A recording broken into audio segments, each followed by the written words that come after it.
Association for democratic reform से जगदीप चौकर जुड़ गए। जगदीप जी, आपका भी स्वागत। सबसे पहले तो यही पूछना चाहती हूं मैं आपसे कि बिल पर प्रतिक्रिया क्या है आपकी। सरकार बिल लेकर आई है और वो भी चुनाव आयोग को लेकर, जिसकी निष्पक्षता इस देश के डेमोक्रेटिक पूरे सिस्टम के लिए बेहद जरूरी। देखिए, बिल पर प्रतिक्रिया तो यह है कि ये बिल जैसा कि मेरे ख्याल में पहले बताया गया कि जो सुप्रीम कोर्ट का फैसला था वो ये था कि वो कमेटी तब तक रहेगी जब तक सरकार कानून नहीं बनाती। उस हिसाब से तो इसमें कोई गड़बड़ नहीं है, लेकिन जहां तक इलेक्शन कमीशन की न्यूट्रलिटी और उसकी पारदर्शिता का सवाल है, वो जो सुप्रीम कोर्ट के जजमेंट में बड़ा लंबे चौड़े तरीके से लिखा गया था कि इलेक्शन कमिश्नर ऐसे होने चाहिए जो प्रधानमंत्री या किसी भी और उच्च सरकार के अधिकारी से घबराए नहीं, उनका कहना मानने के लिए बाध्य ना हो, उसका उल्लंघन है। उसके अलावा इसमें एक दो बातें और हैं। इसमें यह था कि पहले चुनाव आयुक्त का दर्जा सुप्रीम कोर्ट के जज जैसा था, उनकी तनख्वाह सुप्रीम कोर्ट के जज जैसी थी। अब उसको नीचे करके कैबिनेट सेक्रेटरी के बराबर बना दिया है। इससे भी ये पता लगता है कि ये इलेक्शन कमिश्नर की जो स्टैंडिंग है ऑफिशियल हायरार्की में और सोशल स्टैंडिंग है, उसको पहले से कम किया गया है। ये एक बड़े गलत बात है कि उनको एक हिसाब से पहले से नीचा कर दिया गया है।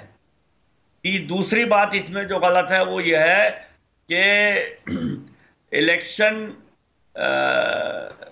तीसरी बात एक और गलत है, मैं भूल रहा हूं अभी, लेकिन ऐसा ही कुछ है कि इलेक्शन कमिश्नर्स की जो पोजीशन है वो, हाँ, उसमें ये कहा गया है कि सिर्फ जो लोग सेक्रेटरी लेवल के काम किए हुए हैं उस तरह के लोगों को इसमें लगाया जाएगा।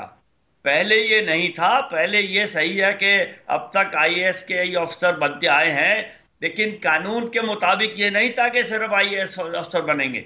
अब वो भी कानून में डल गया है कि आईएएस अफसर ही बनेंगे जिन्होंने सेक्रेटरी लेवल पे काम किया है। तो मैं समझता हूं ये सेक्रेटरी लेवल वाले आईएएस अफसर और ये इलेक्शन कमिश्नर्स की पोजीशन को पहले से नीचा करना, ये बहुत महत्वपूर्ण चीज है कि पब्लिक की परसेप्शन में आपकी हैसियत क्या है। आपकी हैसियत अब कैबिनेट सेक्रेटरी के बराबर हो गई है, सुप्रीम कोर्ट के जज जैसी नहीं रही है।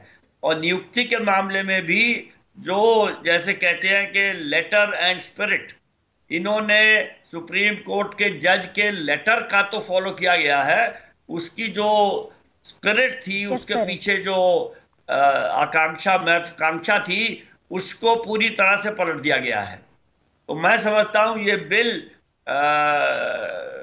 हमारे देश में लोकतंत्र के लिए अच्छा नहीं है। इससे चुनाव आयोग की स्वतंत्रता पे बहुत असर पड़ेगा और चुनाव आयोग एक संवैधानिक कॉन्स्टिट्यूशनल बॉडी है जो कि गवर्नमेंट से इंडिपेंडेंट होनी चाहिए।